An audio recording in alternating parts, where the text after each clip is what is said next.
Assalamualaikum warahmatullahi wabarakatuh. Untuk kali ini adalah pertemuan yang kedua terakhir tentang model referensi. Jadi pada proses penulisan proposal, yang paling terakhir adalah proses untuk memberikan sitasi yang tepat dan juga valid terhadap hal-hal yang kita sitasi atau kita sadur dalam proposal kita. Nah, ada beberapa model untuk penulisan referensi yang nanti akan kita pelajari pada pertemuan kali ini. Referensi dalam beberapa bahasa itu bisa dibagi menjadi beberapa istilah. Yang pertama adalah ada yang bilang referensi itu sitasi, ada juga yang bernama bibliografi, ada yang menggunakan pustaka atau referensi, ada yang kemudian informasi sumbernya dari disertasi, tesis, dan juga laporan penelitian. Nah, model referensi yang beberapa yang digunakan adalah macam-macam ya. Namun nanti yang akan kita pelajari khusus dan ini paling banyak digunakan, terutama di perikanan itu adalah yang modelnya Harvard. Jadi model Harvard ataupun Vancouver ini adalah yang paling banyak digunakan. Namun kalau kita melihat sistem Vancouver itu biasanya digunakan untuk jurnal-jurnal kedokteran dan juga jurnal-jurnal sains. Sedangkan Harvard System ini biasanya disamakan dengan yang nomor 3 itu, yaitu American Psychological Association atau disingkat APA, di mana model atau style yang jenis ini digunakan untuk bidang fisiologi atau psikologi ya, bukan fisiologi, kemudian pendidikan dan juga ilmu sosial. Dan apa ini ada yang bilang juga adalah sistem Harvard. Jadi sistem Harvard itu mirip dengan sistem American Psychological Association. Sedangkan yang ketiga itu adalah Shisaku Manual of Style. Jadi style Shisaku, kemudian ada style American Medical Association, ada style Modern Language Association. Yang ini biasanya untuk ilmu sastra dan juga untuk ilmu-ilmu seni. Namun yang perlu diingat itu hanya ada 2 style saja yang ingin saya tekankan di sini karena ini yang paling banyak digunakan. Yang pertama adalah style Vancouver dan yang kedua adalah Harvard style atau Harvard system atau juga adalah APA system. Jadi Harvard dengan APA itu adalah sama. Kemudian untuk yang masih mempertanyakan kira-kira kenapa kita memerlukan referensi. Yang pertama adalah pada proses untuk referensi ini kita pada prinsipnya dimaksudkan untuk menghargai hasil karya orang lain, hasil kerja orang lain, dan menghormati ide dari penulis atau yang menemukan atau penulis utamanya. Sedangkan untuk tujuan yang kedua adalah memberikan pembaca bahwa kita menggunakan sumber utama atau sitasi yang memang kredibel dan juga valid. Contoh nanti kalau Anda menggunakan sitasi dengan Anda tidak menggunakan sitasi, maka kita bisa melihat mana proposal yang bisa dipercaya atau mempunyai kualitas yang lebih baik. Kalau tidak ada sitasi, maka bisa jadi hasil pemikiran itu hanya dari Anda sendiri. Sehingga kurang valid dan kurang terpercaya. Kemudian yang ketiga adalah membuat pekerjaan supaya lebih informatif dan berkualitas. Yang keempat adalah mendapat rekognisi atau dikenal karena autentifikasi pekerjaan kita. Dan yang paling terakhir adalah Anda bisa terhindar dari isu plagiarisme. Ingat bahwa plagiarisme ini adalah salah satu kejahatan yang paling tinggi dan paling tidak boleh dilakukan dalam kegiatan-kegiatan akademik dan ilmiah. Sehingga ini yang menjadi tujuan kita untuk bisa menggunakan sitasi atau referensi yang baik. Kemudian ada yang menanyakan ke saya terkadang, batasan plagiarisme itu seperti apa? Apakah misalnya menuliskan satu istilah yang dipakai orang lain, kemudian kita menyebutkan sumbernya, itu dianggap plagiasi? Ya. Jawabannya adalah ya. Jadi pada prinsipnya, meskipun ada orang yang menuliskan persis seperti itu, dan Anda menulis persis seperti itu, meskipun memberikan sitasi atau referensi, itu masih tidak diperbolehkan. Dan itu masuk di plagiarisme. Sehingga yang paling baik adalah mengambil ide dari kalimat yang digunakan, kemudian membahasakan berdasarkan dari kalimat yang kita susun sendiri. Jadi plagiarisme itu tidak hanya kita memberikan sitasinya, namun Anda menggunakan kalimat yang penulis pilih, itu juga termasuk plagiarisme. Jadi yang pertama adalah mengcopy pekerjaan orang tanpa menyebut sumbernya, itu jelas adalah plagiarisme. Kemudian yang kedua adalah Anda, meskipun Anda sendiri yang menulis, kemudian Anda menuliskan itu lagi, persis seperti itu, 2 kali secara berurutan, itu termasuk plagiarisme juga. Jadi yang namanya self plagiarisme atau plagiarisme terhadap diri sendiri itu tidak diperbolehkan. Meskipun Anda berikan di sana sitasi nama Anda, itu masih tidak diberikan. Jadi Anda merubah, namun juga perubahan itu hanya dilakukan sangat simpel, hanya merubah urutan menjadi pasif menjadi aktif, misalnya hanya dirubah di menjadi me, misalnya, itu juga masih termasuk dalam plagiarisme. Sehingga hati-hati memang untuk menyitir, mensitasi itu tidak semudah menulis yang biasa. Jadi kita memerlukan satu teknik tertentu yang namanya adalah parafrase. Kemudian ada beberapa program yang digunakan, pada umumnya itu menggunakan Turnitin atau iTenticket. Ini software online. Di Brawijaya itu kebetulan menggunakan yang jenis Turnitin, pengujian kesamaannya ya. Kemudian referensi itu bisa diambil dari yang pertama adalah buku, yang kedua jurnal, koran, dan yang lain seperti bisa Anda baca sendiri di sini. Namun sumber informasi yang paling valid dan baik adalah dari jurnal, ya. Jadi sumber referensi utama itu adalah jurnal dan buku biasanya.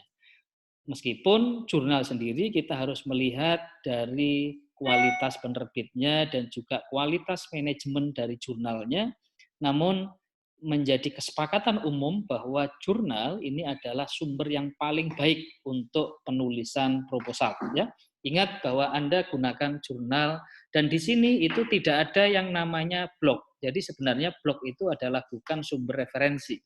Namun ini seringkali disalahpahami menjadi sumber referensi, karena kalau blog tingkat keilmiannya itu dipertanyakan, karena siapapun bisa membuat blog, bahkan saya misalnya yang di perikanan bisa menulis blog tentang politik dan nanti ada orang politik mensitasi itu, saya kira tingkat kevaliditasannya akan menjadi rendah. Dalam referensi atau daftar pustaka, elemen yang harus ada adalah pertama penulis, jelas siapa saja penulisnya, kemudian judul dokumennya, tanggal atau biasanya di sini tahun publikasinya, kemudian tempat publikasi di mana, ini khusus untuk yang buku, biasanya kalau jurnal tidak perlu, kemudian edisi, ini juga buku, atau misalnya seri, atau juga keluaran publikasi dari lembaga ataupun institusi. Kemudian yang keenam adalah periodik, volumenya berapa, isunya berapa, part number berapa, halaman berapa, itu biasanya untuk jurnal. Ya, ini bisa digunakan, dan elemen-elemen ini nanti harus ada pada daftar pustaka yang kita gunakan. Ini contohnya, bisa Anda lihat di sana yang paling depan itu biasanya, dan ini hampir semua style itu pasti adalah author atau penulis. Selanjutnya adalah ini yang berbeda, ada beberapa style yang menghendaki langsung tahun di sana, namun ada juga yang langsung judulnya. Pada intinya adalah elemen penulis, judul, kemudian sitasi, tahun terbit, dan yang lain itu semuanya harus ada dalam daftar pustaka. Nah, kita menginjak pada yang paling umum saja, kita potong semuanya untuk yang modelnya, kita tidak pelajari semua karena perbedaannya hanya sangat kecil, namun yang paling memungkinkan adalah ini yang mungkin paling banyak kita gunakan. Yang pertama adalah APA style atau tadi adalah Harvard style ya. APA itu Association of Physiological ya. Sehingga di sini yang paling harus dituliskan yang pertama adalah surname. Surname itu adalah nama belakang, kemudian inisial nama depan. Contoh misalnya nama saya Asep Awaludin Prihanto misalnya, maka yang ditulis adalah Prihantonya yang paling terakhir, kemudian inisial AA gitu ya. Jadi Prihanto, AA, penulis kedua, penulis ketiga. Ada yang menghendaki kadang ditambahkan dan, ada yang langsung tidak perlu dan. Ada yang koma, ada yang tanpa titik dan yang lain. Pada intinya adalah nama dulu. Selanjutnya kalau apa, langsung setelah nama di belakangnya adalah tahun. Ya, ini akan sangat berbeda nanti di Vancouver untuk years atau tahunnya itu ada setelah judul artikelnya. Ya, nanti akan kita pelajari. Pada prinsipnya adalah perbedaannya ada pada penempatan tahun. Yang jenis apa itu setelah nama, sedangkan yang jenis Harvard, yang jenis Vancouver, mohon maaf, itu nanti ada di belakang title. Ini yang jenis Vancouver. Kalau kita lihat di sini tahun itu ada setelah di terakhir ya. Bahkan ini setelah nama jurnalnya. Ini nama jurnalnya itu Spine, maka setelah itu baru tahun. Ya. Ini pada prinsipnya sama saja sebenarnya. Jadi tahunnya yang untuk Vancouver itu ada di belakang, untuk yang Harvard ada di sebelah sini. Ya. Untuk membedakan yang paling mudah itu Harvard atau apa itu adalah kalau huruf itu ada di A dan H ya, pasti lebih depan dari V, Vancouver. Maka untuk itu Anda kalau ketemu V itu pasti di huruf yang paling belakang di alfabet, maka Anda langsung berpikir pasti ini di belakang tahunnya. Kalau A apa ya, Association of Physiology itu pasti A itu di depan di alfabet ya. A, maka dia ada tahunnya itu di depan ya. Itu untuk mempermudah Anda bagaimana cara mengidentifikasikan ini stylenya jenis apa. Kalau V itu adalah pasti di belakang, maka tahunnya ada di belakang. Saya kira itu cara yang paling mudah untuk bisa menganalisis kira-kira kita menggunakan style yang mana. Di perikanan yang style yang digunakan adalah apa style atau Harvard style. Ini contoh yang lain yang lebih lengkap ya. Ini apa style itu ada di setelah nama tahunnya. Kemudian yang di sini ini untuk yang Chisago, MLA, kemudian AMA itu ada di sini. Ingat untuk yang Vancouver itu tahunnya ini ada di setelah jurnal di Science di sini tentunya tempatnya. Ini untuk menganalisis ditaruh di mana tahun itu Anda bisa mengidentifikasi dengan jelas ini stylenya yang apa atau yang Vancouver. Dilihat dari kata kuncinya adalah tahunnya ada di depan atau di belakang. Selanjutnya pada citasi, mensitasi daftar pustaka, ada dua style. Yang pertama adalah style yang memberikan nama. Jadi di sini ya, itu adalah misalnya contohnya Mason DKK, maka ditulis di sini dalam kurung Mason DKK, 2014. Ini dalam proposalnya itu ditulis seperti ini. Ini yang style perikanan itu menggunakan style yang seperti ini. Namun ada style yang lain yaitu style numbering. Style numbering itu kita tidak menuliskan Mason DKK atau Mason et al, tetapi kita menyebutkan di sini adalah angkanya. Jadi angka yang ini kalau dia muncul pertama kali itu yang ditulis satu ya, nanti akan merujuk orang ini satu apa, maka nanti dilihat di dalam daftar pustaka. Ini contoh yang lain untuk proses penomoran itu adalah seperti ini, misalnya single author with a single author ini ya, here is the reference to a journal article with a single author, maka di sini akan dua. Maka nanti dua ini apa? Oh, berarti dia yang menulis adalah atau reference-nya adalah DR Cox Regression Model and Life Table, dan ini menggunakan style Vancouver karena tahunnya ada di belakang. Nah, untuk ini nanti ada dua style juga untuk numbering yang perlu diingat, bahwa numbering yang pertama adalah Muncul pertama kali, maka kita menulis pertama. Contoh single authors, ini kan muncul pertama, maka di sini akan ditulis 1. Nantinya untuk DR Cox itu ada di angka 1, karena dia muncul pertama. Setelah ini, to a journal article with 2 authors, maka nanti dia 2, karena munculnya setelah 1 adalah 2. Maka di sini yang ini nanti tempatnya di angka 2.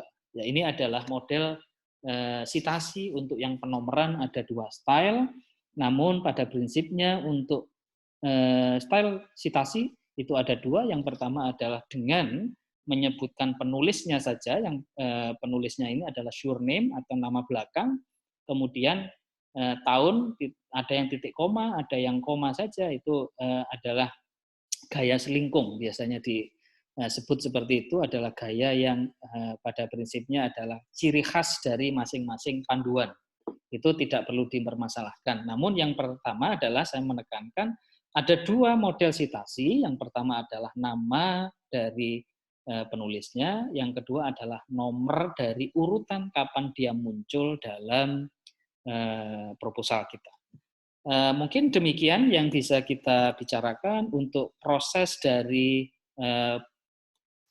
bagaimana kita mengenali sitasi, bagaimana kita mengenali tentang style reference atau style daftar pustaka. Saya ulang lagi, ada 2 yang harus atau wajib Anda tahu. Yang pertama adalah style APA atau Harvard, yang kedua adalah style Vancouver.